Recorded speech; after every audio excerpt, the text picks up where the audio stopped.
Hey, good morning. Happy Monday.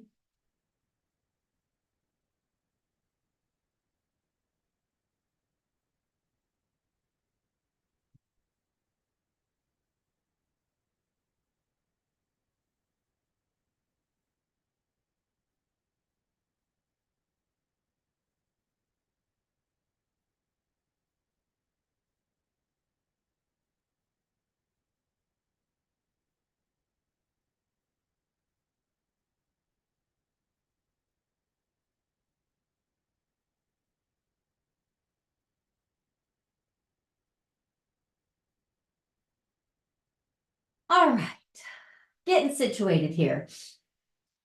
All right, good morning and hope you had a great weekend. I was offline Saturday, but I definitely was playing catch up on Sunday, and that gave me a little bit of time to prep some intermarket for you this morning.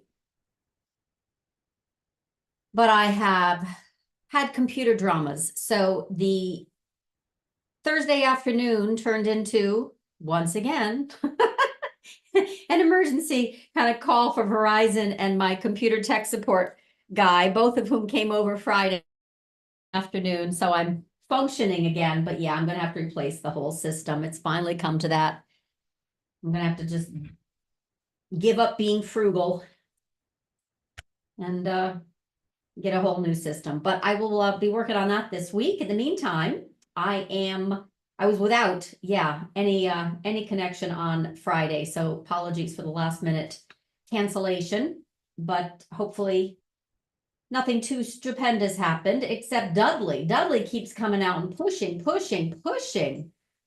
right? So they're in a Fed blackout period for obvious reasons, but that does not seem to be stopping the Fed telegraphers, whether it be Nick Tamros of the Wall Street Journal or Dudley, obviously not voting, obviously very much a loudspeaker, because he's not an active member, pushing for 50 basis point cut would fit well with the Fed officials and their economic projections. So we're already getting hints of the SEP, the SEP, which they're also going to publish this week.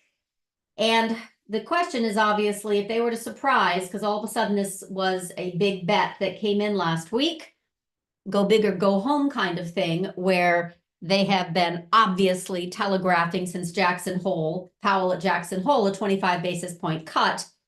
But just since last, I think it was Thursday, there was a really, really big bet that they were going to cut 50.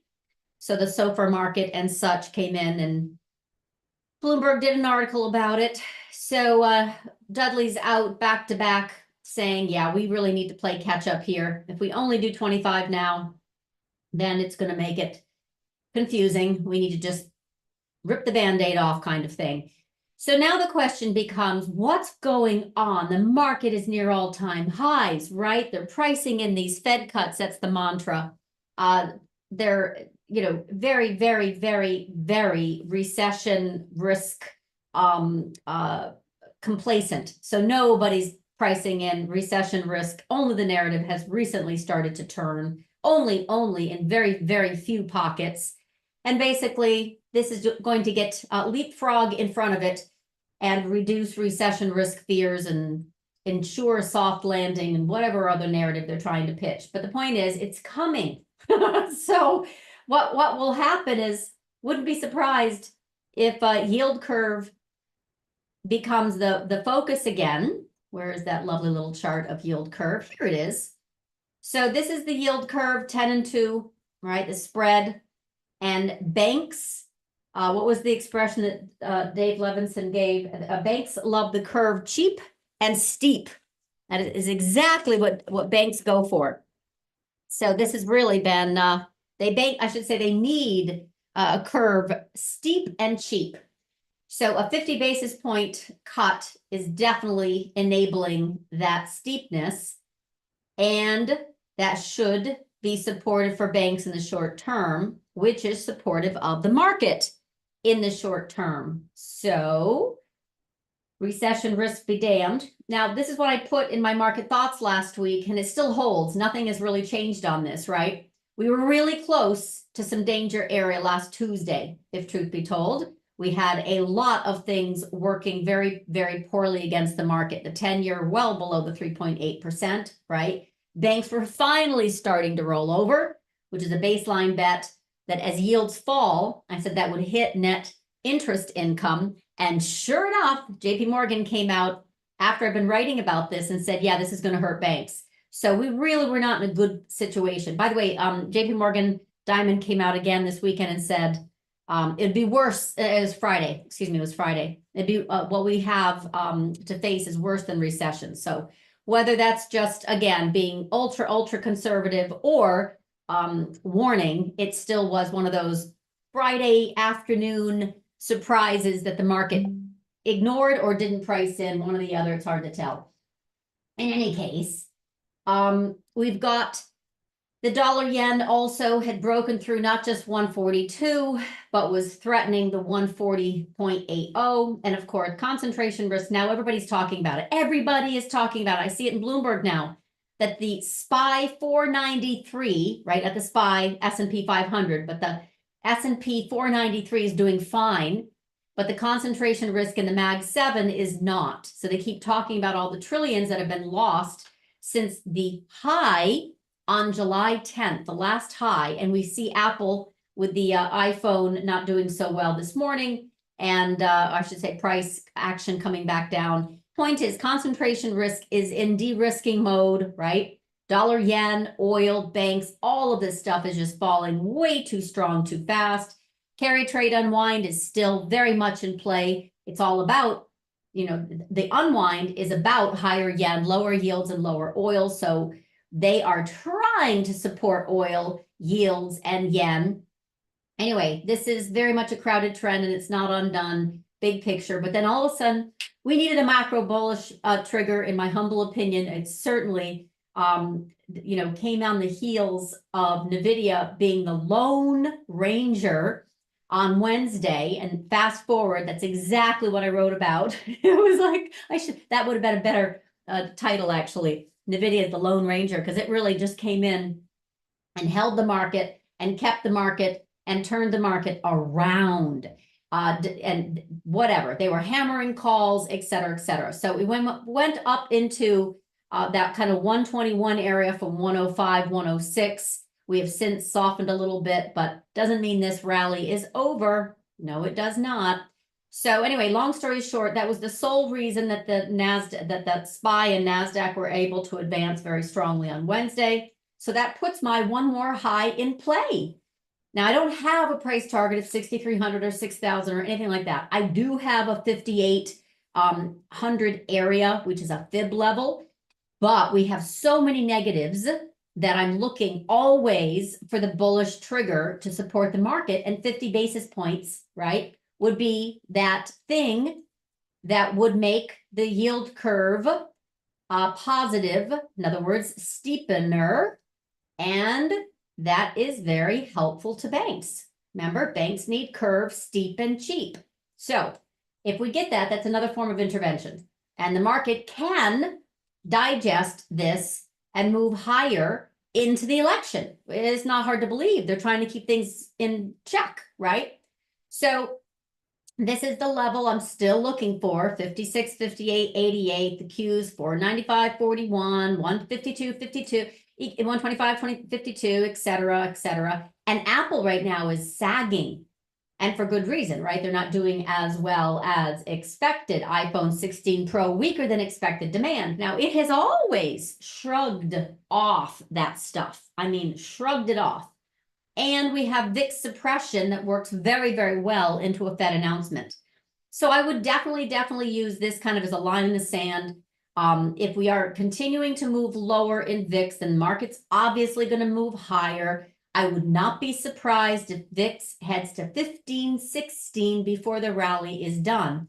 But all this negative stuff up here is real. This hasn't gone away, right? This hasn't gone away. They're intervening with a 50 basis point cut potentially on Wednesday to help that steep and cheap yield curve. to help banks, to help tech, to help whatever else, the S&P 493, we still have all these issues. Growth story for Mag 7 reached as good as it gets, I firmly believe, in Q2. And I mentioned I expect it softening and rolling over in Q3 and Q4. By the way, just an aside, but SMCI has their 10K. Remember when they were delayed? They said they're going to release it today. So look for the SMCI 10K today. That will be like, put under a microscope. Anyway, I still believe, Powell trashed higher for longer at Jackson Hole. I have posted my 30-year and my 10-year with very detailed and very bold calls about going lower in yields and oil, right? I haven't backed away from that, even though that is going to cut 50. It's going to cut probably 100 basis points before the year is over, and 200 basis points before spring. Anyway, they're now getting a little bit more of a handle. Even Claudia Sahm was out this weekend with an interview, that the one who did the Sahm rule, who said absolutely 50 basis points. She's looking at the jobs market and saying, jobs are coming down. Like, job listings are coming down. We're at pre-COVID levels. And in fact, people who have their jobs need to stay in their jobs because it's very, very hard to find a new job, unlike during COVID. So she's out there also pushing a 50 basis point. Anyway, the point is now folks are playing a little bit of this catch up of recession risk is potentially, pulled forward. I still see falling oil and yields, which is very negative to the carry trade. And the carry trade unwind is about selling, right? It's about covering their shorts in treasuries and selling NASDAQ. That's the basis trade that can also unwind, and very quickly on any warning of higher employment. Now think of jobless claims on Thursday morning, that type of thing. So long story short, we're still waiting, anticipating for some bullish trigger of size to come in here and encourage buyers to step up. Right now, they've been stepping away from equities and rotating into non-cyclicals, defensive, safeties, right? All this that I've been talking about underneath the surface, which I saw actually starting in March, but got really into it in May, and then much more so in June. And then I'm like, that's it. I'm stalking a market top in July, and we have not taken out those levels, but it doesn't mean we can't, right? We know how volatility suppression works, period. So we have this yield curve that has uninverted, and we are going to, I wrote that wrong, didn't I? Okay, anyway, we have the potential for more inversion later, but for right now, banks are getting what they want, cheap and steep, and that's what we're going to be working with, which is going to make it tough to really, really be aggressively short. Also, the PPI and CPI number, I don't know if you had a chance to look at this, because Thursday I kind of ran through it very quickly, but we really do not have strong inflation backdrop. I still do not see a resurgence of inflation coming, especially with oil prices falling and the shelter index being very lagged. And last month, it was pretty clear that most of that print that was warm in CPI came from car insurance. So no, I don't think it's a problem. I think it's the opposite. Anyway, if you have any questions, hit me up in Zoom Q&A today. We'll go over and take a look at stocks that are moving, like Apple, of course, and a little pre-market review. But this is also what I showed in that growth rally, right? This was on the 6th, Friday. We had come back down to this 190, looking for a growth rotation next. We were falling over down here in MACD. And then on, what date was that? The 10th. Terrible. 6 days ago, whatever. You know what I mean? Okay, we started to bounce a little bit before Wednesday. NVIDIA took us up and did this. Yeah, and did this. Boom, like literally Lone Ranger, and turned that higher. So we're obviously having a growth rotation that may or may not continue today because of Apple, but big picture, we can get right back up into that 2 area and even potentially poke above it for a quick a fake breakout, fast failure again, like we had here, which was my baseline bet, or we can get and stay above 2, and that would change everything. we get and stay above 2, I'll be very bullish growth. I know, right? All right, so let's take a look back at the heat map.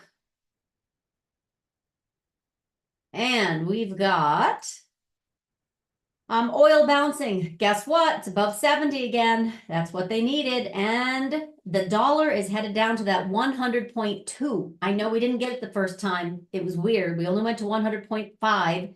And long story short, the greenback really is heavy because of a 50 basis point cut on Wednesday expected. Remember, that's one of the reasons why they do it, is to keep the dollar suppressed.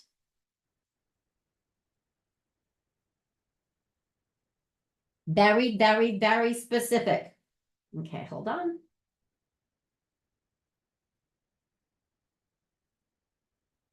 Okay. Sorry, let me get back in here. So we get some oil bouncing and dollar weak. So here's the dollar. We're almost down to my 100.2. Then we'll see. Gold and silver had a big breakout last week, right? Anything above this purple line, boom, 25.31, and we're at 25.83. Congratulations, Brian, on his AG and his silver calls. Perfectly timed. He picked the bottom like really, really, really, really well. We're a little soggy to start the Monday, but nothing dramatic, right? The drama right now is, can crude get and stay above 70? Very, very, very important. And what's going to happen with the 10-year? It looks terrible, like pathetic. There's still no energy with that puppy. All right, so let me get this crude. There we go. All right, so here's that 65.65. That's been in existence for years. It's just fascinating to me how this really, really, really is support. They do not want it to fall below 65.65. And we already know that we have a little bit of a line up here that has not gotten tagged for SPX 56.58. It will head there. It will. It's just a matter of time.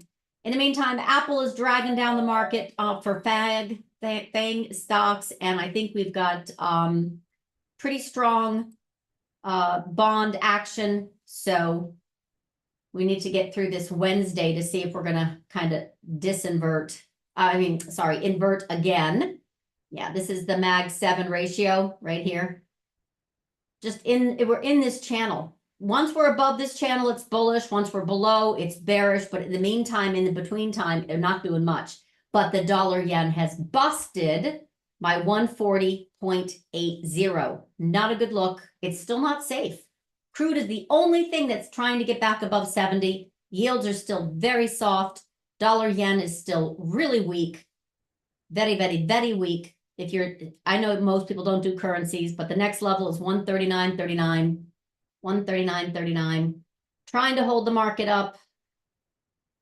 Gold is still just absolutely strong. And then one thing I wanted to get for you was the Bitcoin.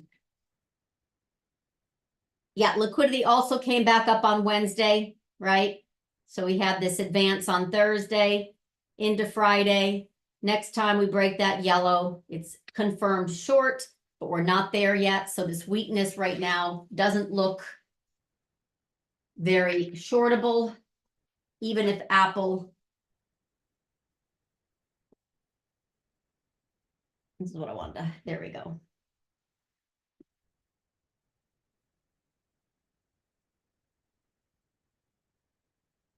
Yep. So 50 basis points. That is, again, it's going to keep that yield curve cheap and steep. This is helping banks a lot. Helping banks a lot.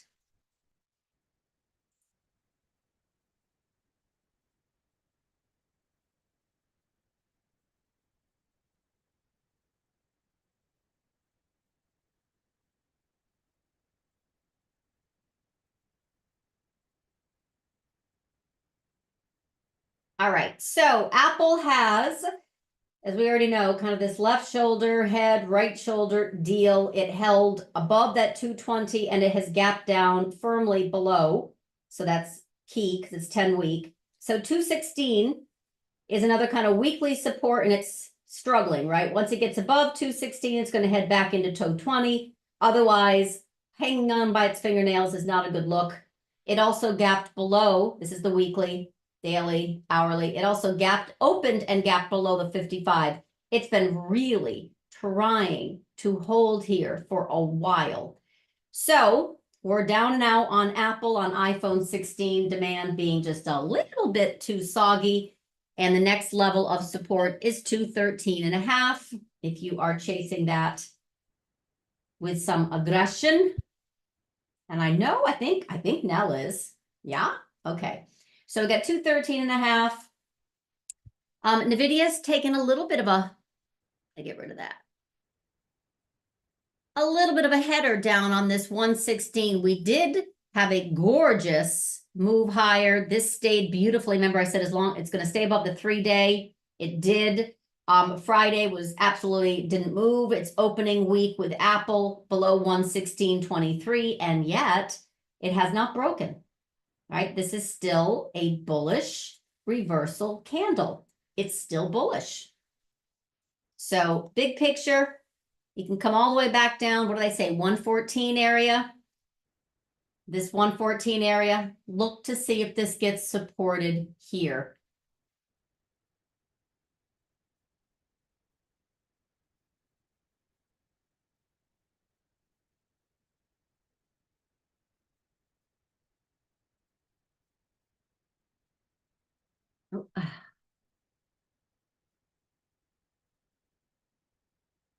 Yeah, I would say potentially get supported in that neck of the woods. All right, let's take a look at some VIX this morning, a little early. A little early. Micron is playing, look at the games, right? I mean, it just keeps coming down here to this 86.33. It has some kind of strange relationship with it. But big picture, this is where it needs to stay and get above 87.25 to be something.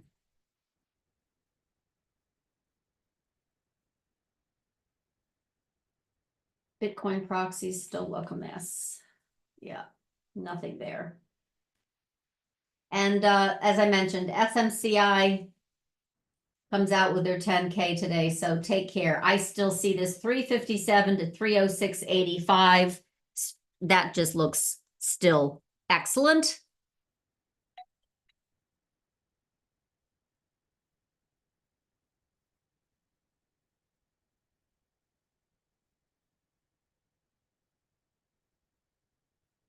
Qs look like NVIDIA coming back down into where they broke out 468 and change. Let's see if they get supported here. That happens to be also the 8-day.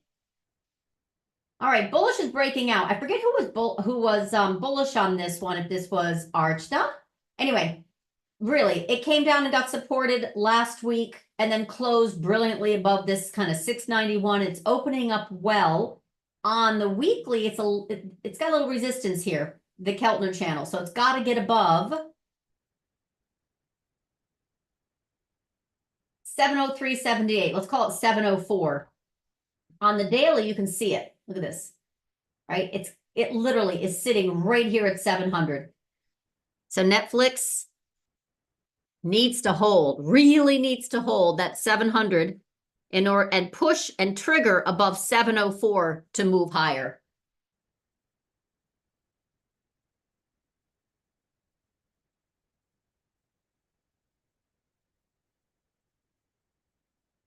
That's going to be a little tough, but it's trying. It's going to be tough because as Netflix is trying to push above the Keltner and stay above this trend line and move higher, the Qs are rolling over because of Apple and NVIDIA. Apple's right coming down into that 213.5. And NVIDIA's coming down into that 114. Pretty.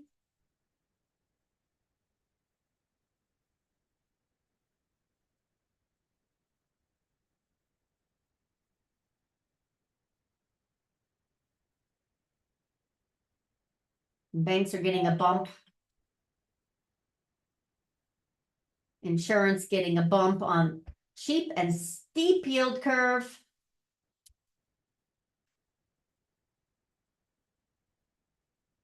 MSTR bought a whole bunch more Bitcoin at 60,000. It still looks like a just nasty reversal distribution in time. Tesla also coming back down. This is a shake and bake monster. Disney actually gapped above this purple line. Good showing, but it's getting tagged at the 10-week. Literally where it has to get and stay above. Yeah, has to get and stay above 91.80. Let's call it 92.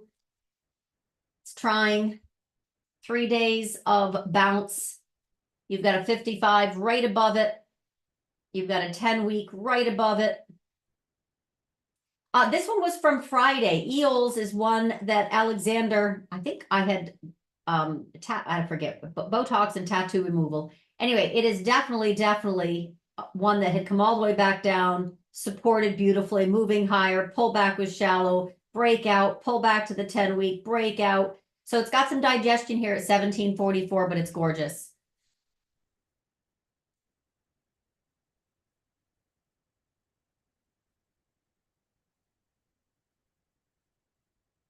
This is a weird one. They talk about this a lot because it's, you know, the mainstream media folks, but it looked a mess until it got above this trend line. Now it's trying, right? So if this Warner Brothers partnership with Paramount, I don't even know what. The point is, every time it looks like it's going to reverse off the bottom, it still gets tapped back down. So be careful. Speaking of which, China. Yeah, not very productive over here still. The KWEB companies are still on the ground. FXI is it should be higher with that nice, you know, falling dollar relatively, but it's still having a really tough time getting up. JD still underneath the 10-week. Baidu, there just isn't enough yet here of any interest of size, even though Baba had a great you know, report and all that. This 200 is still needing time to move, you know, stop moving down and start moving up. So until then, still not very exciting. Merck having a little bounce off the 100, but I'm not trusting that one. Gilead had a great move last week. Beautiful. That looks like it needs to consolidate. Schwab still looks pretty bad here. All right.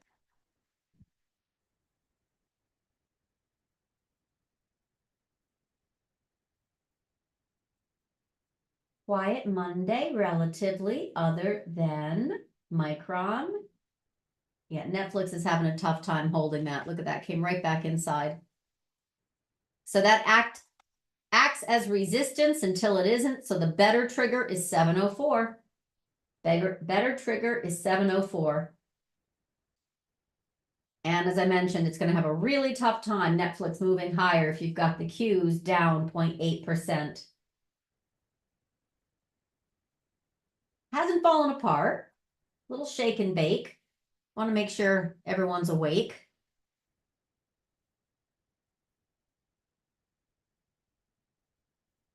Roku did a great job with that scoop pattern. Hit its head at 75.5. Same idea, right? Just woo, too much too soon. Probably comes down to 71 again.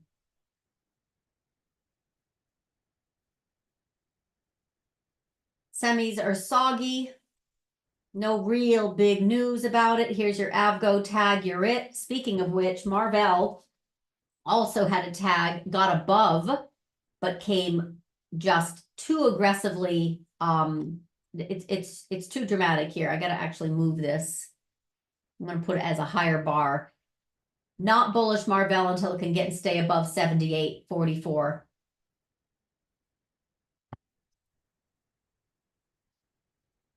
Uber's also not ready. All right, so NVIDIA's down 1.3 since the open, but it was very fast. Hasn't quite tagged that 114. It's funny how I talked about that last week, huh? Apple's only down 0.06 since the open and hit 214 is close enough, right? 213.92. It's having a little bounce. And then SMCI is the one to be careful about. They have their 10K release today. This is the one that looks like A nice break of 428 and change will bring this back into price target and overshoot.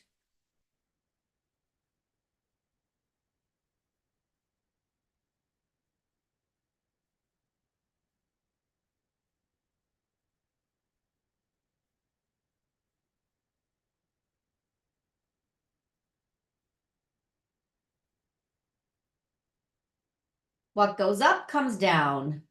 These big, huge shorts.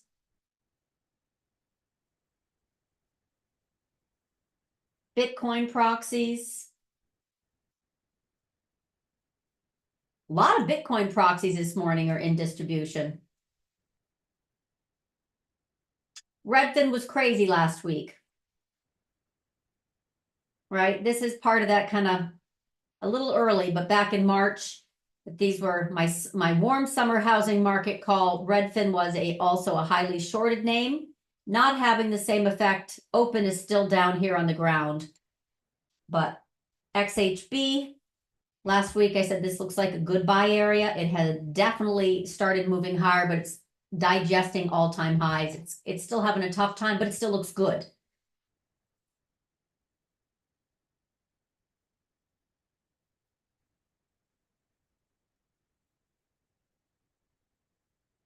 All right, diamonds at all-time highs, big, huge, bullish engulfing and follow through.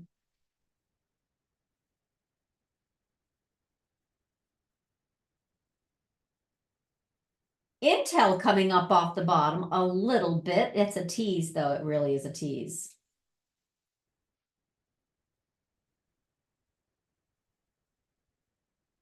I just don't see this as falling apart market.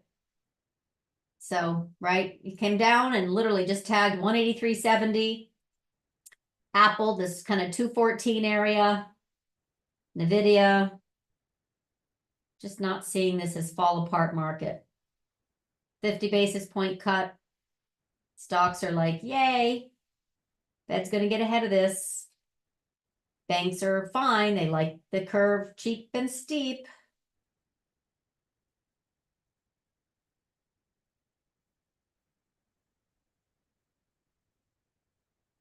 And that's exactly why these things are stabilizing, looking a little better. But that's your market today. Intel leads the Dow. Oracle continues to push higher. That was the gap up. And this was also one of the reasons why Amazon got a lift too. So very hard to short.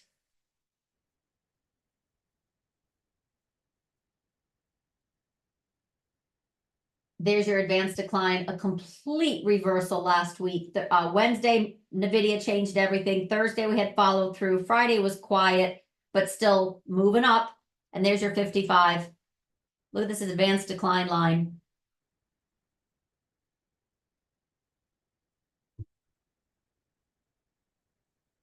Same thing, advanced decline of NASDAQ 100 came back and tagged the 10-week and then formed a very bullish reversal and closed at the highs, and we're opening up very firm.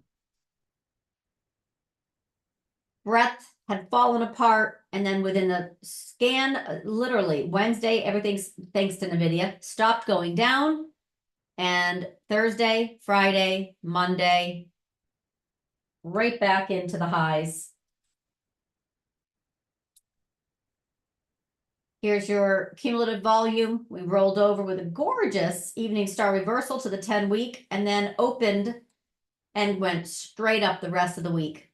Did not even tag the 55. So we're right back into all-time highs. And this is what it looks like on the intraday. This was the August 5th low. We did break down and then did a double bottom, and then literally Wednesday, look at this. This is Wednesday. The NVIDIA made the market move. Literally 55% of the weighting in SPX was NVIDIA, Lone Ranger, and it has been up ever since. So market is not falling apart at all. Those are the internal breadth indicators. Volatility is not getting in the way. There's VIX. I know it's really messy. I know it's really messy. Let me just see if I can do something here. Come on. Please. 1521 is this gap. So the area. So when I said it wouldn't surprise me if we come back to 1516,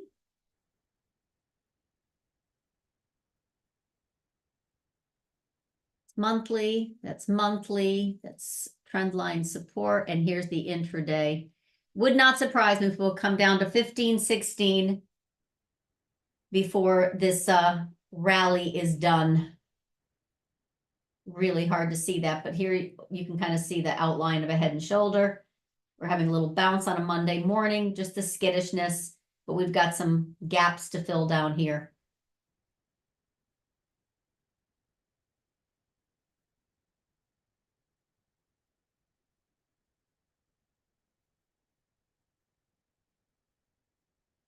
Very, very big reversal last week on two things. And from my vantage point, two things alone.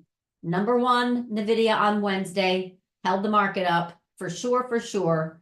And banks need curve, steep and cheap. And Dudley came out and talked up 50 basis points.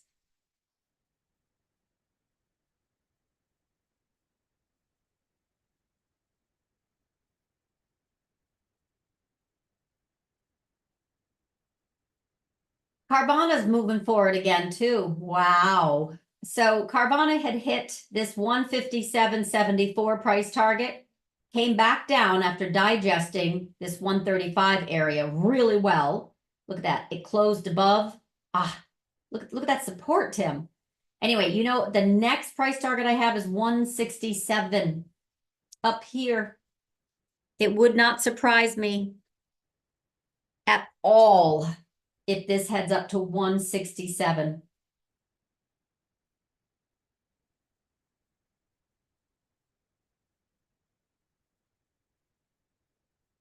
Yeah, I don't like the solars.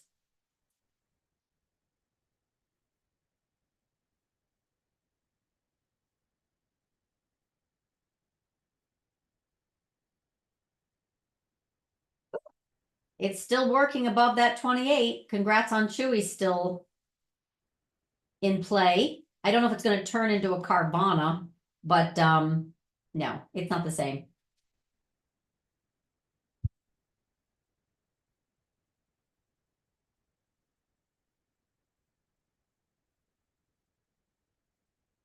Palantir is still a freak of nature. Boom, you got a $50 price upgrade, target, what have you. Look at the pullback to monthly, 10-week after this God candle. They call that the God candle. It's not my name. Where it literally envelops, months of sideways and or losses. It incredibly, like with engine fuel, rocket fuel reversed. Very, very, very strong. Shallow pullback, breakout.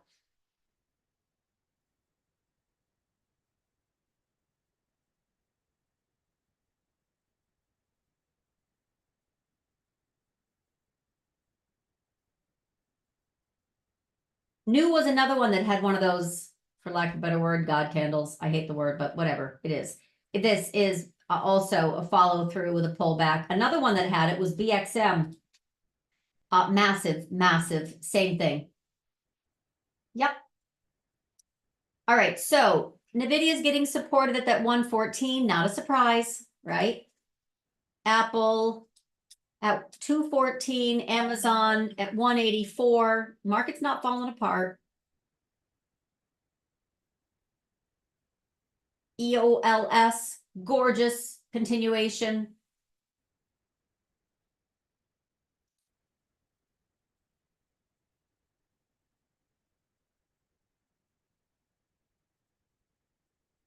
So we know banks are getting supported, insurance.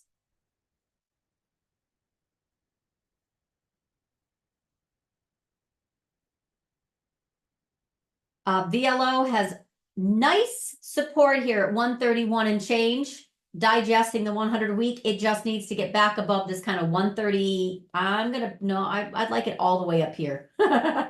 In other words, I'd like to have it come up above this trend line for a long signal. Otherwise, not so excited about it. Not yet.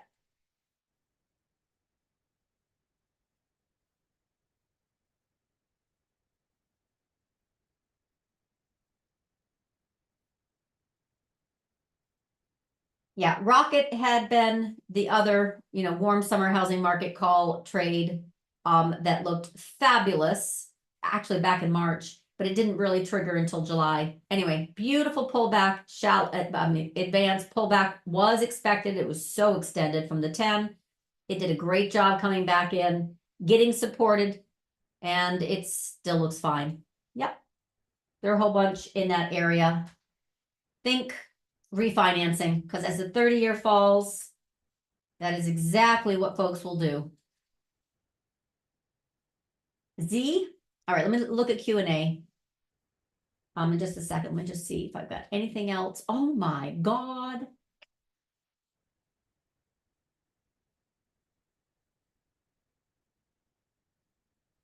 Wow, that's impressive to me. So I had proposed a while back that this 13-week, I think third month yield was going to come out of a squeeze and have a big move. And obviously, this was a breakdown back in July and then a follow through. And then this was yearly. Oh my goodness, it had support until it didn't. And then it bounced and formed an evening star reversal, which is very bearish. And then it just cascaded lower with gusto, like with gusto. And I'd shown you the 2-year chart, which was at 5.2. It's now 3.6. So the short end of the curve has definitely come down. No question about it. It is miraculous and it is dramatic. And here's what it looks like on a monthly, right? Monthly, we're just talking broke the 10, forced the 10 and 21, and then cascaded through yearly, a very big, very big trend reversal. That's all I wanted to say about that. All right, so now I still see yields in trouble. This is a gap down of size. Yeah, yields are still a mess. I don't think that yield curve that's helping banks in the short term is really going to stick around very long with this kind of drop. 5-year was at nearly 5, 4.99. And we rolled right over May, June, July, August, September. We're heading to 3.2. All right, so we're going to break that. We're going to head to 3.08 and then 2.6. Wow.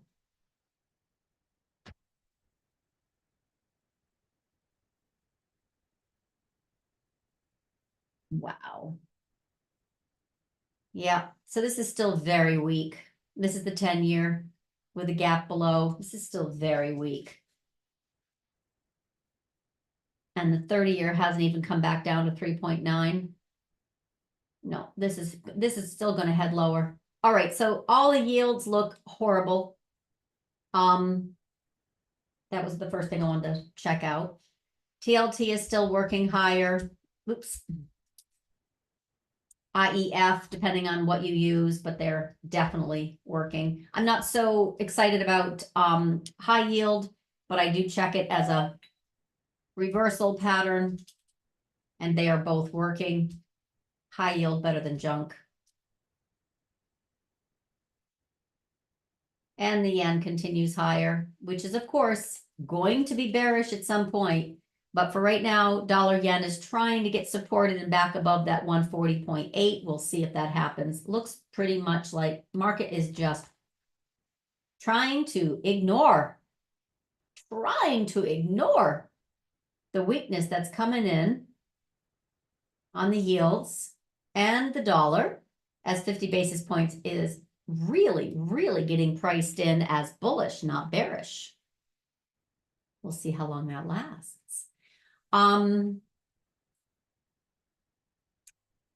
Truist came in and upgraded VKTX, the Viking, to a 120 price target. Let's go take a look. All right, now I can look at some stocks now. So this is Viking, and it is doing a lot better. Just looking at the upgrades this morning, and that got a big one.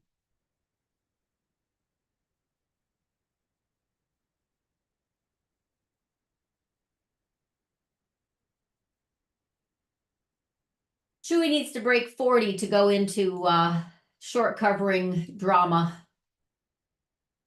Just so you know, realistically up here. But it's done its job of staying above 28.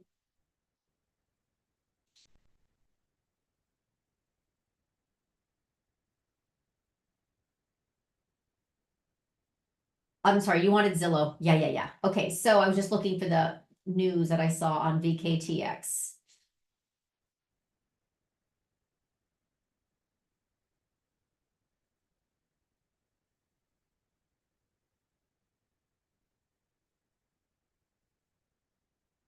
Obesity Week is November 3rd through 6th.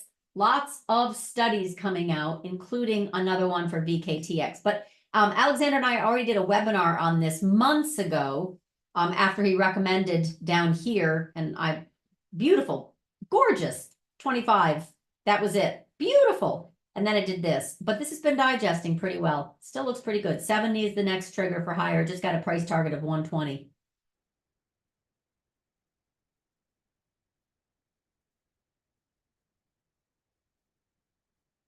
I've got 82, 99, 110, and 123.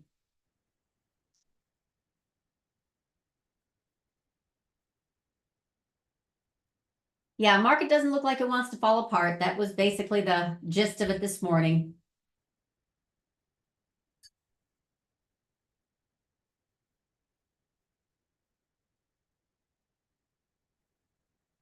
And the Qs have already reversed half of their losses. Yep, that's how it works. Monday morning, shake and bake.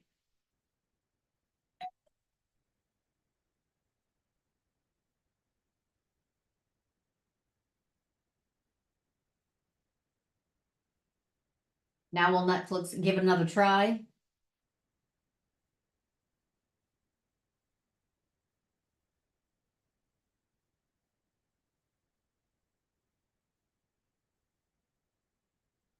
Google has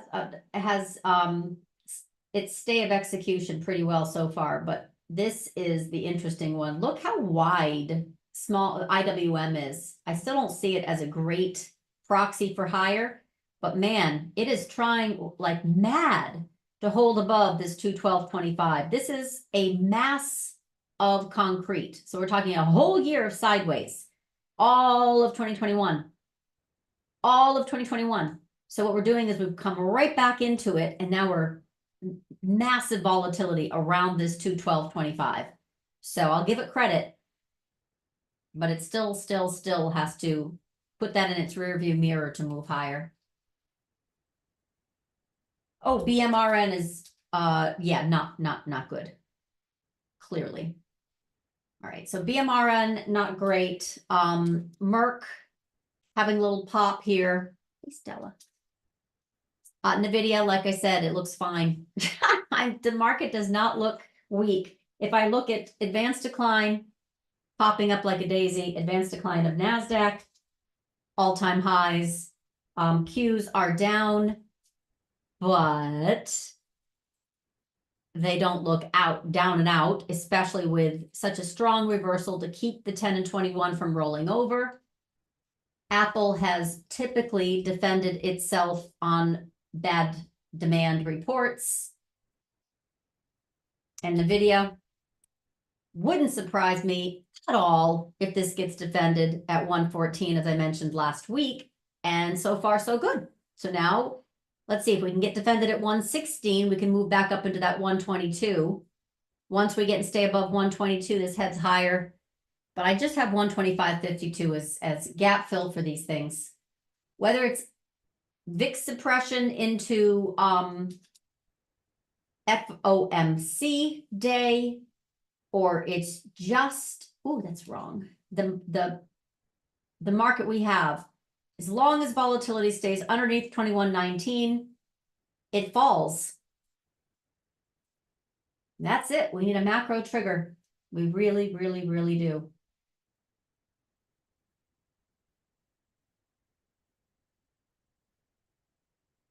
IBM is a beast. Congratulations, Tim, for staying on that one. Seriously, gorgeous, gorgeous. Remember, this is from, we're talking 2011, 12 type of area we've taken out. Just gorgeous continuation in IBM. That was monthly. Once we got back and stayed above, it has just ruled.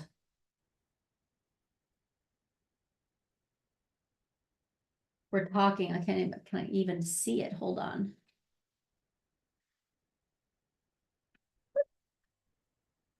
All right, so 215.90 was the high back in March of 2013.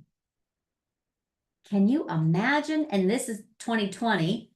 And now slowly but surely, I'm on a monthly, right? This thing really exploded on mostly the AI stuff and the Fed pause and Yellen Yahtzee. This is exactly when it moved higher in November, broke above, extremely overbought relative to the 10-week, 10-month in this case, came right back down and held, and then moved slowly but surely higher, and then it really, really tested that monthly, gorgeous, and then got above last month in August and followed through. It is literally all-time highs for IBM.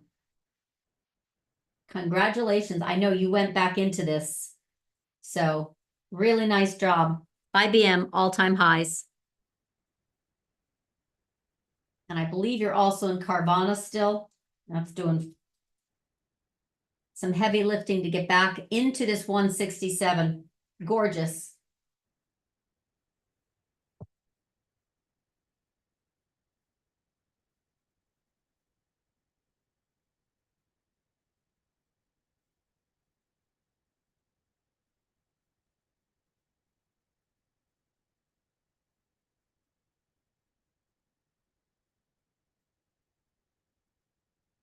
I have a hard time getting getting a price target on all-time highs, right? But I would say this 249 for GLD.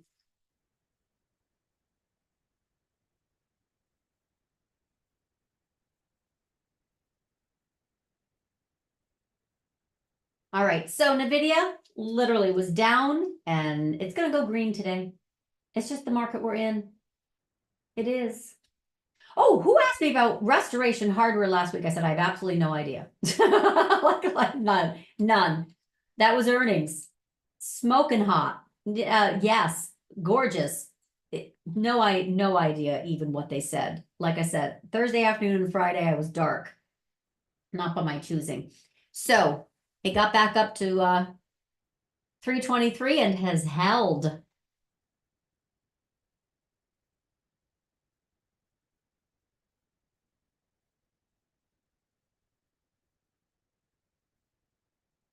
And Wayfair is the very, very cheap version, is trying to come up off the bottom. And Zillow, again, this is all part of a warm summer housing market call. As the 30-year falls, these stocks will move higher because of the expectation that we will have sellers and buyers again after the market has been frozen. And this is basically all they're doing is pulling that expectation forward, right? So this also was a gorgeous bullish engulfing back in August. I'm on a weekly again with follow through, shallow pullback, and then explosion last week and follow through. You get a nice little scoop pattern here out of a Bollinger Band. Very, very nice. So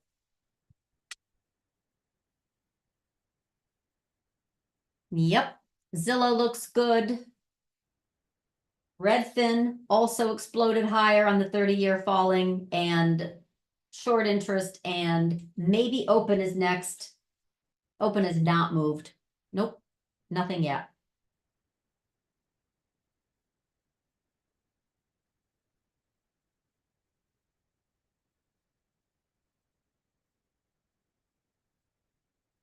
Semis are definitely not in play. Other stocks are getting bid up, but I will also say this is not bearish. If it comes down here and gets support on the Bollinger Band, next level just needs to push above 635, 637. It'll go fill that 241. So, and you know that I have that as a gap fill, 241.63 coming to a theater near you, which means semis are going to get supported very likely until or unless we have a reason for them to sell off. So far, 114 has held.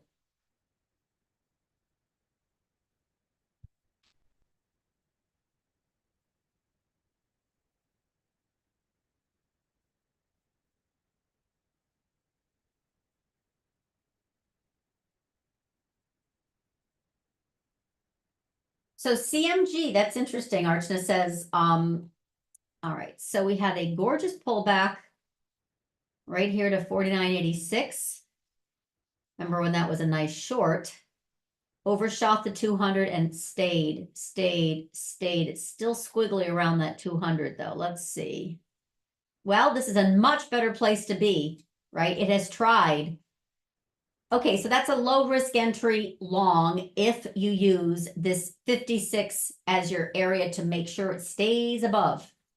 So I do like that idea. It doesn't look so exciting in the fact that it's going to go up here and hit the 21. Probably it's going to hit 60 and a half and then come right back down. But yes, this is your channel. On the weekly, let me give you a new entry. Like literally 56 on the daily is, it needs to stay above. It's 57 and change right now. On the weekly, it's got to stay above this 57 to make it back up here into the channel.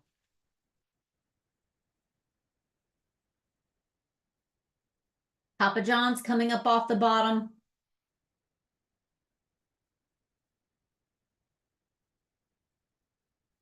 Okay, this is interesting. Let me get rid of some stuff here.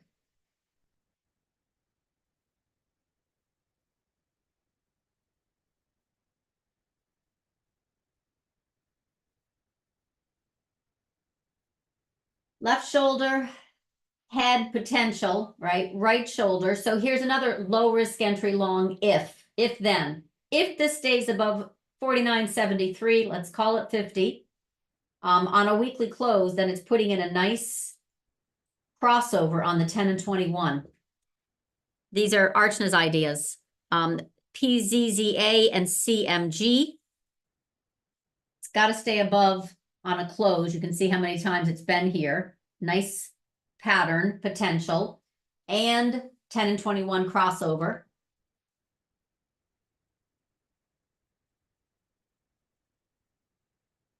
So that's it.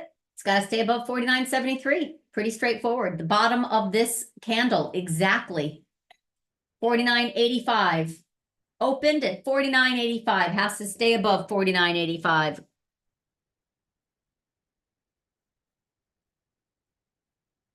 And CMG above that 56, 57, depending on time frame.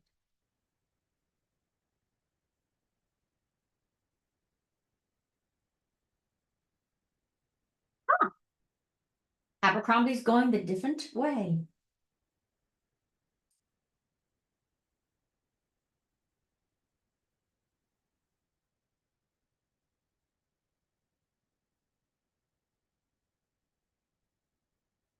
Yeah, Z looks good.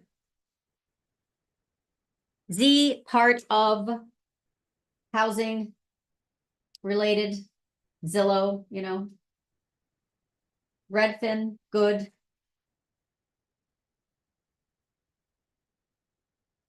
Skyworks, not looking good. ARM, still digesting, not doing anything. Snap is down, Intel is down. I don't like the Bitcoin proxies. Apple trying to consolidate here at this 216 exactly.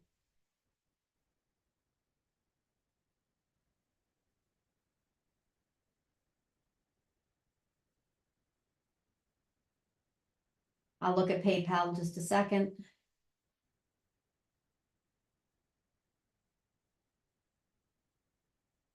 Good morning. All right, so at least I left you on Wednesday with a post of gap fills higher in markets and then specific sectors. Nothing has changed. We now have 50 basis point being telegraphed loudly by Dudley, an insider that still is the loud speaker for the Fed intentions, so the market can prepare, and that has absolutely backstopped the banks, cheap and steep. And I just realized the typo, which is when I said here, yield curve inverts, now what? Disinverts, duh. I was all excited. After we disinvert, we're going to invert again. But first we need to get through this cutting cycle. So apologies for that. All right, let's see.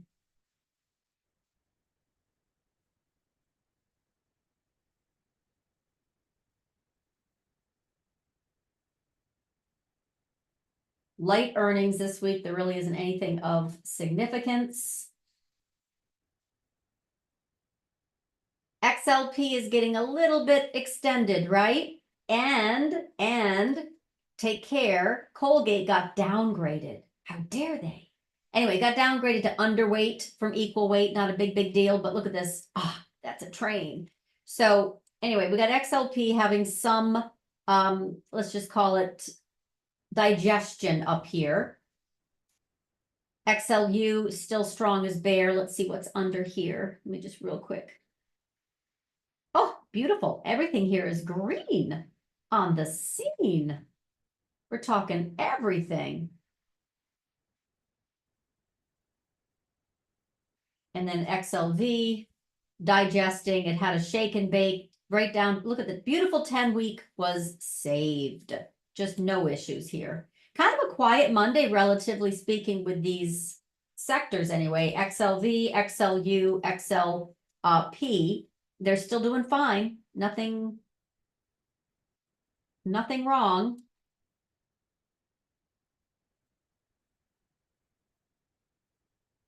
I just have such a hard time remembering these things. Campbell's still fine, that kind of thing.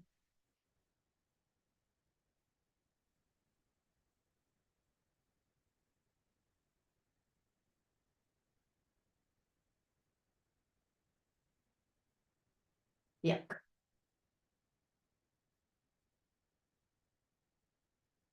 Target is offering consumers savings all season, starting with Circle Week, whatever, holiday shopping. Okay, ooh, that's nothing.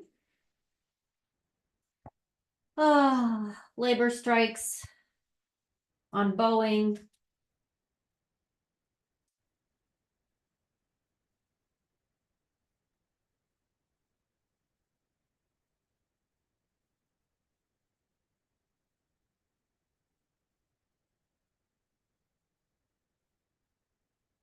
ICE is taking just a little bit of a digestion here after breaking out. Beautiful expansion. Remember, this one was recommended on news that they'd be getting into the treasury market.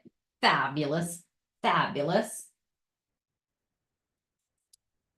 IBKR looks like it wants to be next. Still hasn't triggered.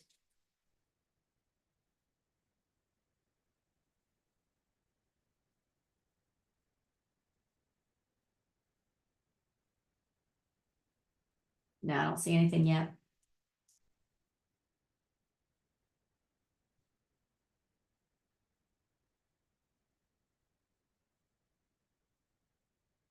Charge-offs and delinquencies weren't as bad as feared at Capital One, Discover, and JP Morgan. In other words, credit card charge-offs because of delinquencies. So they are not too bad. That's the good news. You want to know another warm summer housing market call that I had in on my bingo card? VNO, an office REIT, as the 30-year fell, pulling the 10-year lower, and those mark-to-market losses on not only regional banks might be helped, but the REITs, in particular VNO, finally made it up. It had a little U-turn first to get the power, broke out, big shake and bake, and then beautiful continuation higher. So yes, Zillow, VNO, Redfin, Home Builders, Rocket, they're all part of the same call. Lower 30-year would help support those plays.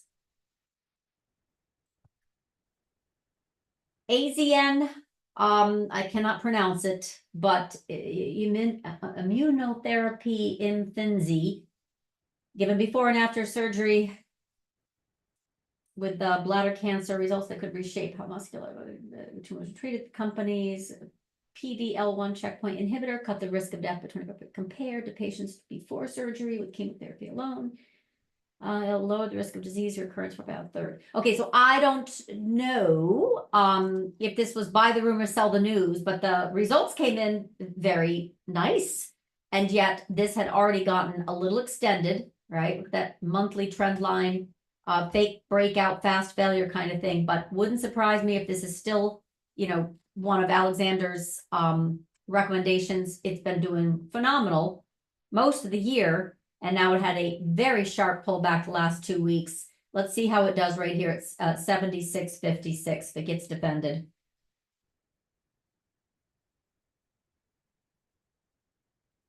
Pfizer's doing better as a bottom fishing play. It's not my idea of a good time. Moderna, I won't touch. Oops.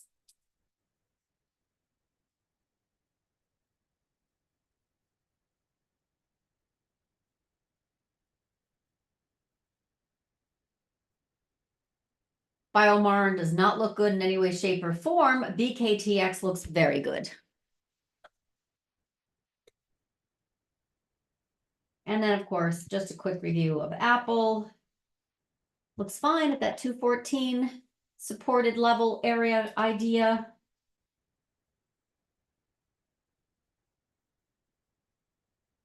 Oh, Intel got a little bump because it qualified for $3.5 billion in federal grants to make chips for the Pentagon. That's why it is up. And Citibank cut estimates and lowered price targets across the three big Applied Materials, not that it matters, but they had already fallen, LRCX and CLAC. So all three of those got price downgrades by Citibank. All right, so that's the news on the stuff that's moving. CMG and pizza, we've gone over. And these are Archna's ideas here for some chases. I've gone over a VKTX, why it's doing well with a upgrade to 120, why XLF is also doing well with a cheap and steep yield curve, why SMCI you need to take care because their 10K comes out soon, why Netflix is not a confirmed long until it can get and stay above 704, and it reached 703, so that's not good enough. Why Carvana looks, what the heck? That's better. Looks very bullish to 167. I know.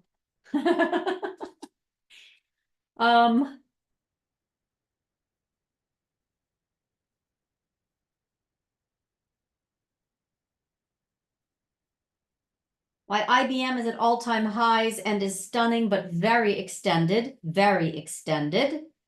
and why the warm summer housing market calls are hot fire flames. Zillow, Redfin, really, I would not be surprised if XHB continues higher at all.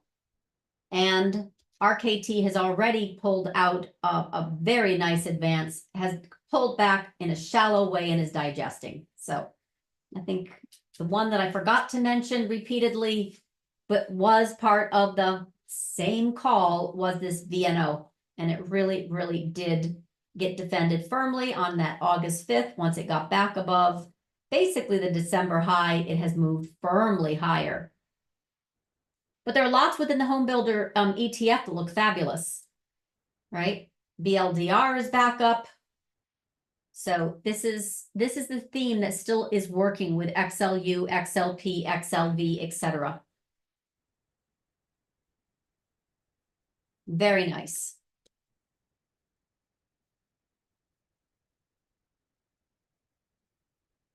And the one that I said keep an eye out for, it's way under the radar, is TriPoint. I really like this one of the home builders that nobody pays any attention to. And Sky is also a small home builder in blue sky. Gorgeous, as long as it stays above 86. So those are still my favorite home builders, TPH and Sky, way under the radar. Okie doke. So I did the Bitcoin thing, which is to say, I still think this looks dangerous, right? Evening star reversal, breakdown. It did bounce into resistance, rolls over, bounces. It looks terrible. And then, of course, the proxies in particular, MSTR. Yes, he mentioned they bought a whole bunch more now at like 60,000. This still looks like resistance. Thin, thin, thin. That's not the one I wanted. Where's the one that I wanted? Oh, there it is. This is kind of the line in the sand, right? For MSTR. It really, really, really likes this. Let's call it 130. So big picture, we're just hovering up and around that 130. But coin, nasty breakdown, bounce into resistance. It's making a lower low, very weak bounce. I'm not loving the low. Ooh, where'd it go? Hold on.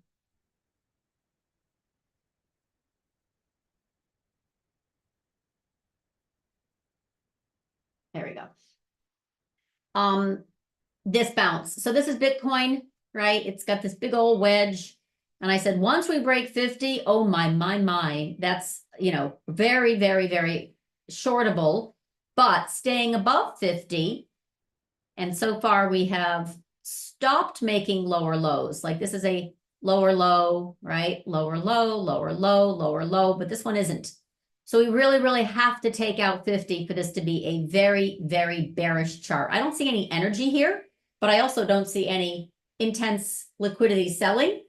I see the crossover, which is very bearish, and we bounced right into and slightly above the 200-day before breaking down. We've now bounced into the 50-day. It's not at all exciting. It doesn't have any energy. We keep making lower lows, lower highs.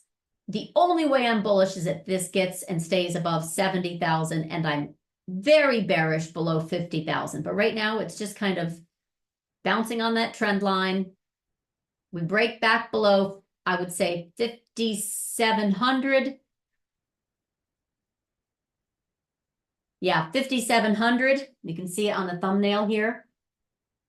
Then we're going to have a much bigger push down into 50,000.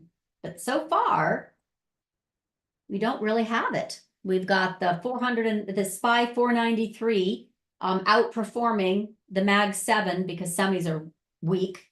Apple is weak. But energy's not winning any awards. Defensives, non-cyclicals are still in the running. This is growth. There's nothing really here for follow through today. Pretty pathetic.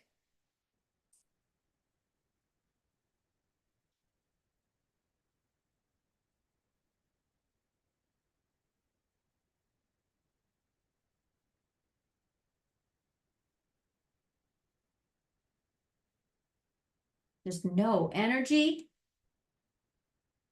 The dollar is weak on 50 basis point rate cut, clearly. Hold on, let me just see something. It just got pinged here. When do we invert again, not disinvert. I said that wrong in that write-up. I have to go in and edit that. Oh, a little weakness came in. Nope, nope, nope. It says nope.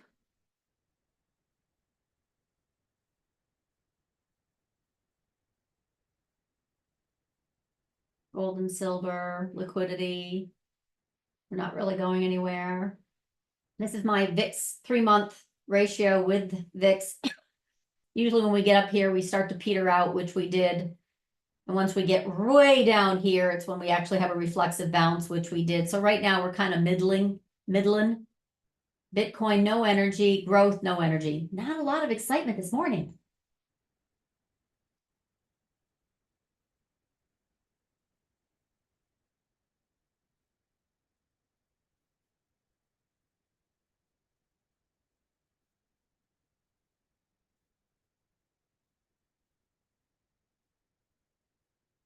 No, I just don't see anything here in the volatility space that looks very exciting. Except European volatility. Euro currency. Huh.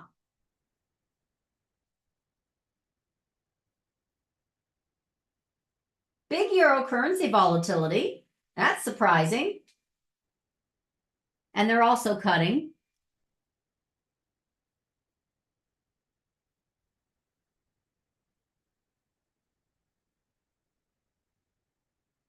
Some Apple volatility. Itty bitty NASDAQ volatility, but on support for a weak little bounce. Little Amazon volatility. We're still in the 100 for VVIX. We're still above the 10-week, but not really going anywhere. And you know what happens into a Fed day. We usually drop down. VIX gets suppressed. VIX expiration. All that. Not a lot of energy here. I have some intermarket that shows me a little lower and then higher again. We're going to have basically a year of volatility. Yeah. Oh, joy. I know.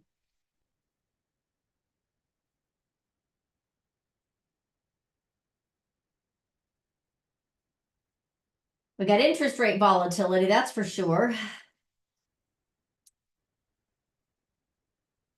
And we have a very weak complex here on the yield side.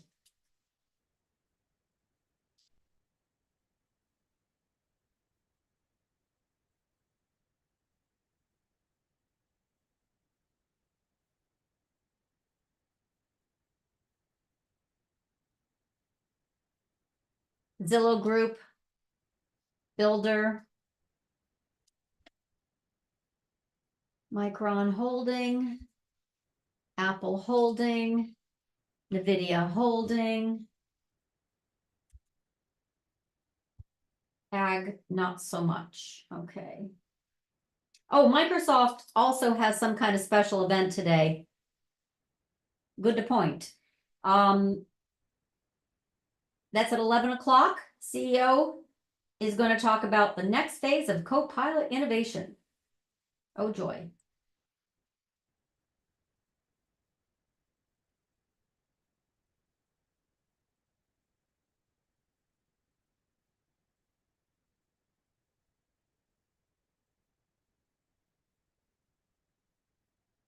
Silver is digesting exactly at a trend line, so careful there. Gold going along with the flow, and miners are already weak. All right, I want to show some intermarket, but right now let me just go through the rest of the questions because we don't have a lot of volatility. Okay, Alexander mentioned, I just saw this, sorry about that. Keytrita busters coming back in. And whatever that means, the Keytrita busters coming back in. BNTX, oops, sorry. He wrote about this. This is just impressive. Very, very, very, very impressive. Bollinger Band breakout above the 200. Dramatic. Till is another one that somehow got the memo and went 10 to 100 basically in a New York minute.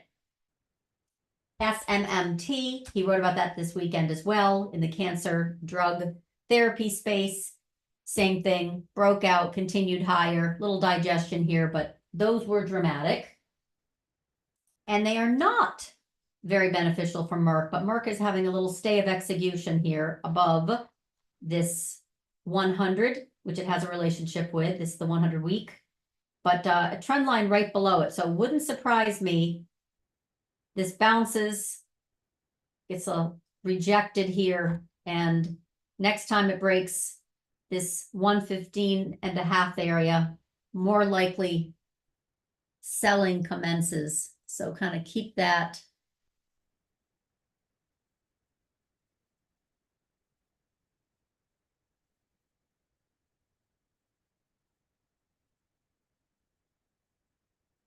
in mind. And yeah, I agree with you. VIX is still very elevated, and yet market's not falling apart by any stretch. Especially with a 50 basis point, they're just helping to support banks, which helps to support everything. And yet growth in Bitcoin and semis, AI, however you want to put it, is not getting lifted. It's just not falling apart. So we're having shake and bake on the Qs, and now we're going back. Coin has turned, Qs have turned. Restoration is trying to, but yeah, no, this is Monday shake and bake. We've got Goldman out saying the S&P will be at 6,000 in 12 months. Not today though. It made it barely back to 56.39 and turned tail quickly. Has no energy for higher this morning.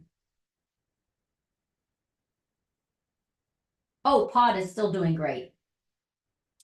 This was recently recommended by Alexander, broke, and then got and stayed above 209. Beautiful 45-degree angle.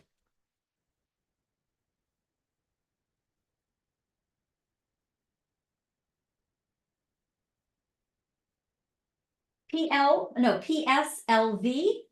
Sorry, I didn't see that. PSLV. Good morning.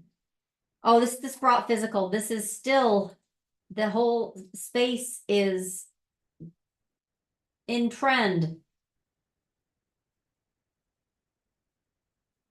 This is my favorite, and obviously we're getting shake and bake right now, but this is my favorite chart for that. Monthly silver gold ratio. Gorgeous. This is March 1st. Everything is just been very, very, very, very bid. Silver, gold. Right now we've got a 2011 high coming in for this ratio. Very bullish. Big picture. I thought we'd have a little bit more shake and bake, but my gold miner percent index got firmly supported last week as the dollar rolled over. Precious metals broke out higher. We get a little digestion here.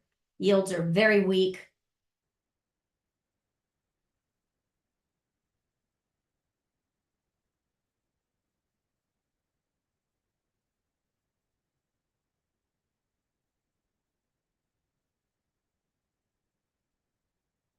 IBM happy.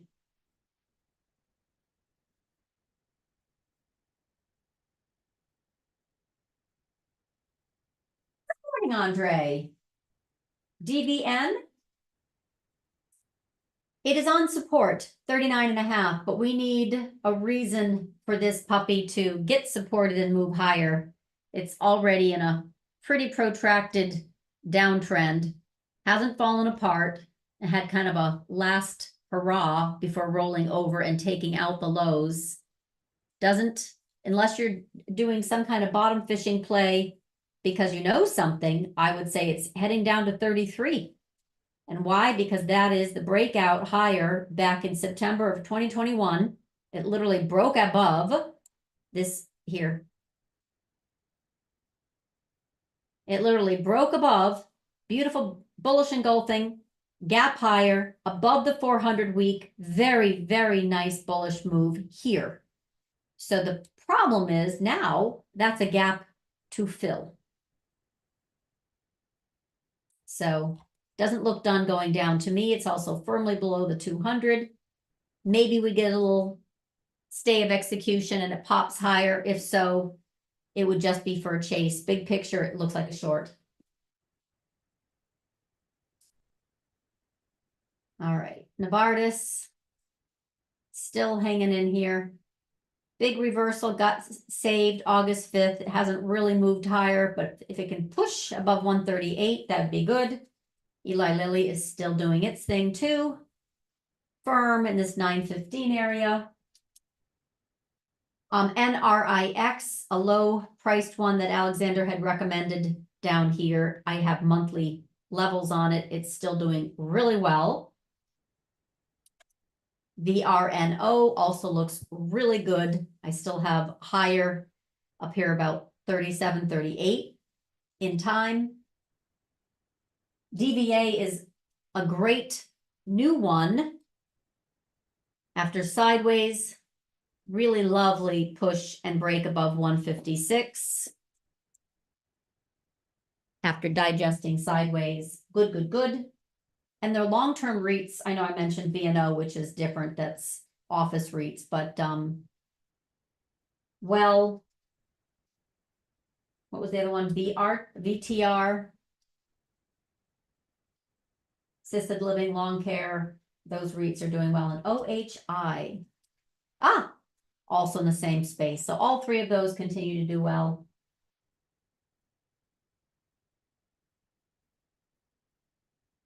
Alexander also mentions AZN needed some good news for its PDL1 inhibitor, competing with Merck, by the way, but had some other setbacks with reports on its drug for lung cancer, datopotamab, its drug for lung cancer. Nia's gorgeous. Client Anne in this beautiful, just nice, nice, nice bullish expansion candle. Shallow sideways is very constructive. Getting and staying above 79.78 is boring, but it is very profitable. And now it's at 84.20 and still looks good. Still on the thin line, but also part of utilities. Gorgeous. Hey, Corey, good morning. So on Bank of America and Citibank shorts, remember this dang yield curve, as it gets steeper, is beneficial for banks. So that's the resistance right now of going short, is you've got that backdrop of 50 basis points. It's just what it is. And it's hard to use XLF because it has credit card companies and the like, right? But Bank of America is still rolling over. That's a 10 and 21 crossover. It's still below. It's still below. It just hasn't rolled over yet. And remember, I had a 200-day tag, so likely heads back down to that 200-day tag. It's definitely weak sauce, especially with Buffett selling. And Citibank is just a mess. So of the two, this one's a little bit easier because it really needs to stay below 61, 67.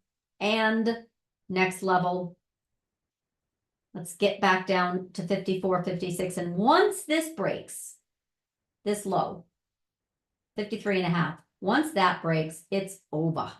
This one's really going to start moving lower. But that is support until it isn't. Look at that support. Boom.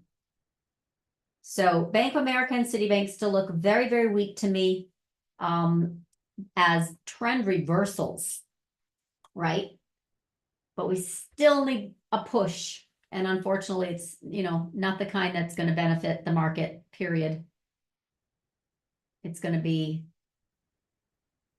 something very nasty. I just want to see something. Yeah, this is where it got above, it got protected. So 35.72, when we get back in this neck of the woods, that's what I'm going to be looking for as a level to break and stay below.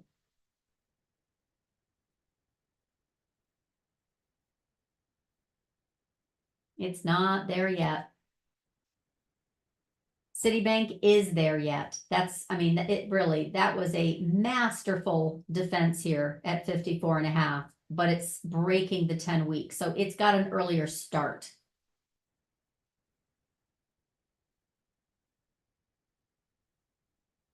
PD-1 is a protein that inhibits the white cells from attacking cancer cells. Cancer cells activate PD-1. Don't like that chart though, right here for AZN. Very bearish expansion candle, Alexander. Keytruda by Merck has been a dominant PD-1 inhibitor. And when you inhibit PD-1, then the white cells attack the cancer cells. BMY has the first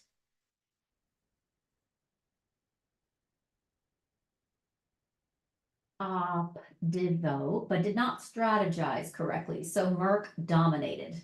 And then along comes the newcomers, right? The newcomers came in, SMMT, Hot Fire Flames, TIL, oh my, penny stock no longer, and BNTX. And they have antibodies that inhibit both PD-1 and VGEF. VGEF helps cancer cells get blood vessels to feed the cancer cells. The duo action of these newer drugs seems to have superior survival results for advanced cancers. Well, thank goodness for that. All right, so BNTX, that was also like in this COVID craze. In other words, it had a run-up because of COVID vaccine.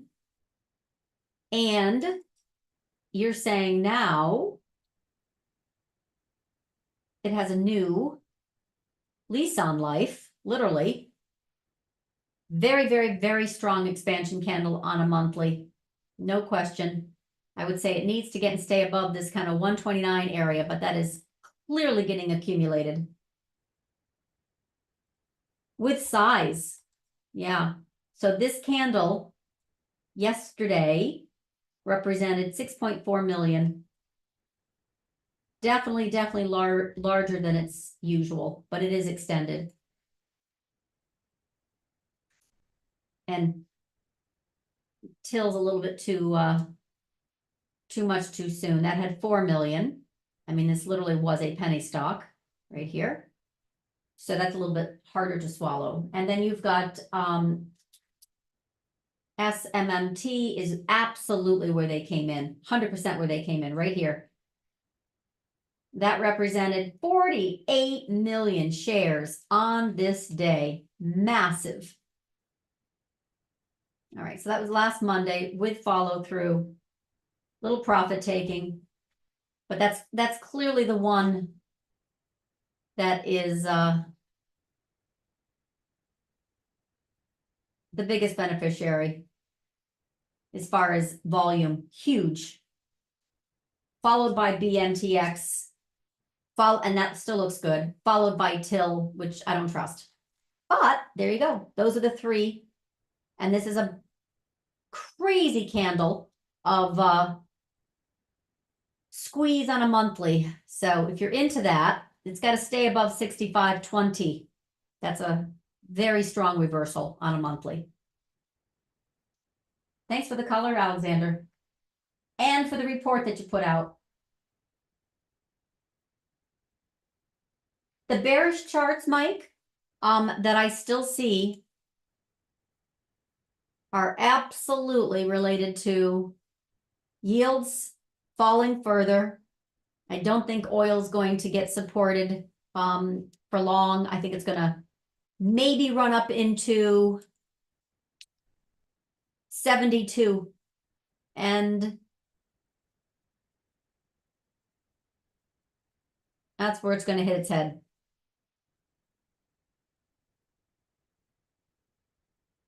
So I just want to put something like a little placeholder here to see what I can see here. Oh, come on. There we go. 72 to 74. Market sideways. Qs are a little soggy on Apple. Dollar is not falling further. Yields are very weak. So the backdrop is very unexciting for Bitcoin. Not a lot of, look at this, it's rolling over. Not a lot of growth rotation, given falling demand on Apple and SMCI worries with their 10K. 490, the SPY 493, they say right? It's my equivalent of the RSP SPY chart. So we got a lot of shake and bake, not a lot of volatility, not a lot of breadth breakdown in the market or Mag 7. It's still weak sauce in yields and the dollar yen, but liquidity has not come back in.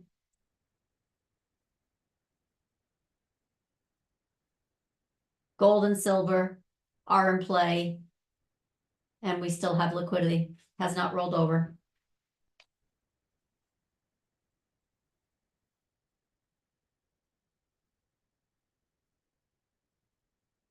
And this is literally why banks are getting supported, that yield curve inversion.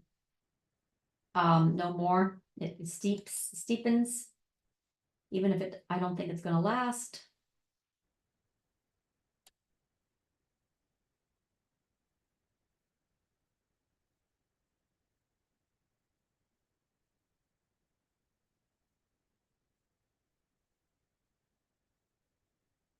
International paper continues higher above that 41.89 monthly support. That was gorgeous. eBay continues higher. Really lovely. One of the very, very few tech plays that have been killing it. PayPal is just digesting this 72.50, which is August of last year. So lots of work there.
Well, it might be a buy the rumor, sell the news kind of thing. So if they come in and cut 50 basis points,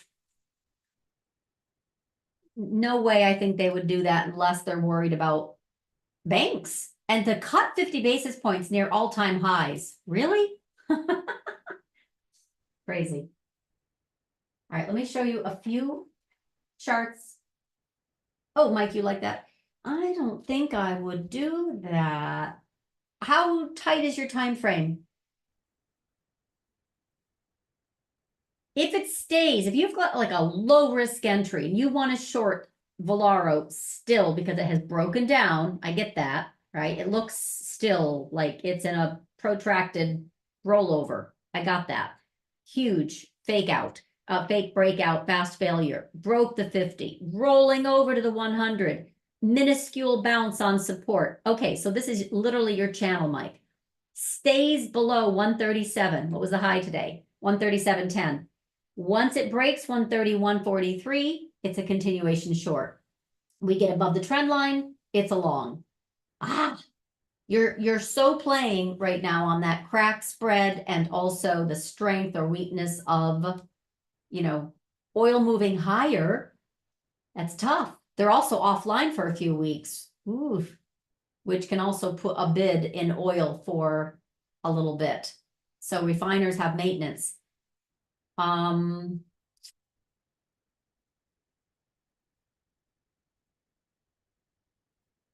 I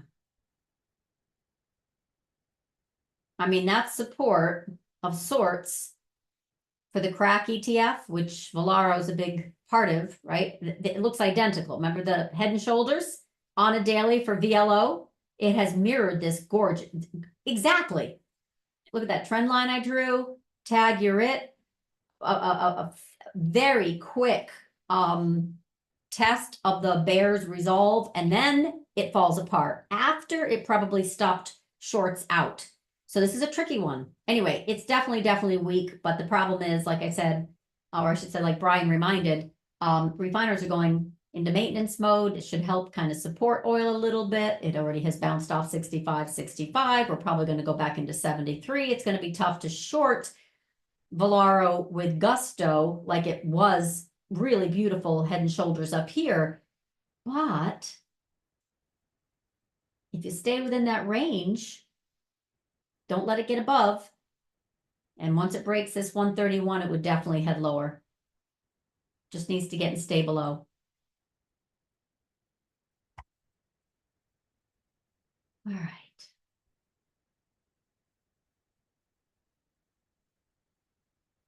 In the meantime, NVIDIA flows are not supportive, Michael says, in the option world. Flows are weak sauce, so we're not getting lots of calls or sold puts on a Monday morning. Just no energy. All right, let me show just a few intermarket charts before we wait for something totally wicked awesome to happen in the markets. But right now, pretty much shopping on no confirmation of a 50 basis point cut, but it wouldn't surprise me. And as a result, maybe we get one of those buy the rumor, sell the news, but we have to get it and get it over with. And then honestly, we're still waiting for non-farm payrolls to surprise higher above 4.3 and or jobless claims to start moving higher, and we can't even trust that data. So in the meantime, this is what we have. We have some intermarket. Real quick, just some of the stuff that I grabbed, and then I have more detailed stuff I want to show you on why I think volatility is going to be eventful for the next year. But let's just look at what we've got right here front and center. This is the dollar on a weekly time frame. And you could tell that we obviously had intervention back in October of 2022. And we've been going sideways in large part ever since this came back down into the range of 100 to kind of like 107. And that sounds dramatic, but on the short term, but it has really helped companies in earnings, right, that derive revenue abroad to be relatively, profitable compared to other currencies. And it has also forced devaluation of local currencies, and in order to compete also with very high yield differentials. So we've got the dollar that has been suppressed, and yield cuts, rate cuts are absolutely dollar suppressing. And that has been already telegraphed that we were going to have rate cuts starting in September. Then Jackson Hole confirmed, and now we've got Dudley out saying 50. Anyway, long story short, we've come back down into this 100 area. We break it, which also you can't see very well, but it's the 200 is this yellow right down here. Okay, you can see it right here. Let me highlight it. This is why I've had 100.2 in my brain, because it's the 200. It's not really rocket science. And as you can see, this is absolutely right, rolling over. This is my stochastics. You can kind of see here, rolling over, right? Put that in purple or something really bold.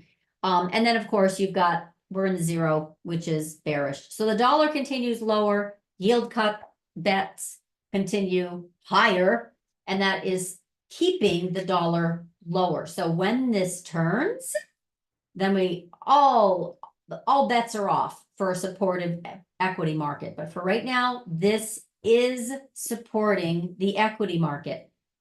It's so bearish, it's bullish, if you understand. All right, so this is basically it. We're underneath the zero mark, and that is very, very, very supportive also in equities. This is my cherry-picked indicator. Anyway, you got the idea. Now, we also have bonds that are very, very supportive. I'm still very bullish, right? I've been waiting for this indicator to get above zero. It has. Waiting for this bottom in May and moving higher into 110 for TLT, just as an example. And then we probably have some shake and shimmy, but we're already at 100. I'm still expecting this 110. Hopefully that makes sense. Bonds are still bid. And that's all there's to say about that. And then this is yields on a weekly.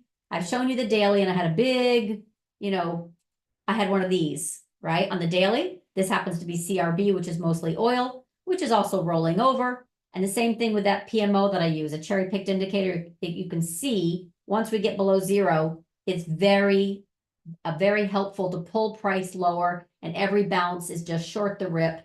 And yields look like this. I've shown you this on a daily. I'm showing you CRB on a daily. It looks like this. This happens to be on a weekly. And the 10-year I had warned, right? We get above this 50 cherry-picked indicator of 50 week. We got defended, it got defended, it got defended. This, by the way, the blue is the German 10-year bond. And then I said, I don't think it's going to get defended anymore. And sure enough, we've broken it, and we're rolling over, and we're below the zero, and the thing still looks a mess. So I am still yield bearish, and I've also shown my big picture 30-year and 10-year. But the point is, I'm still bearish yields, bullish bonds, dollars not getting in the way for equities. Oil still looks very soggy to me, even if we have a little bit of a curve higher right here, right? In other words, we're having a little bounce, big picture, we're rolling over. Diamonds, not so exciting from a standpoint of we have this big old price up here, and right, we haven't done anything wrong. Today we have all-time highs, etc. There are only 30 companies, but this is the level I'm still looking for as a bearish trigger. This comes back inside the zero mark, and it hasn't. But interestingly enough, small caps did. We haven't really, I think it's kind of like a fake bounce. We still have to turn in order for me to get more bullish. We haven't. Same thing with the Qs. Here's this Copic curve.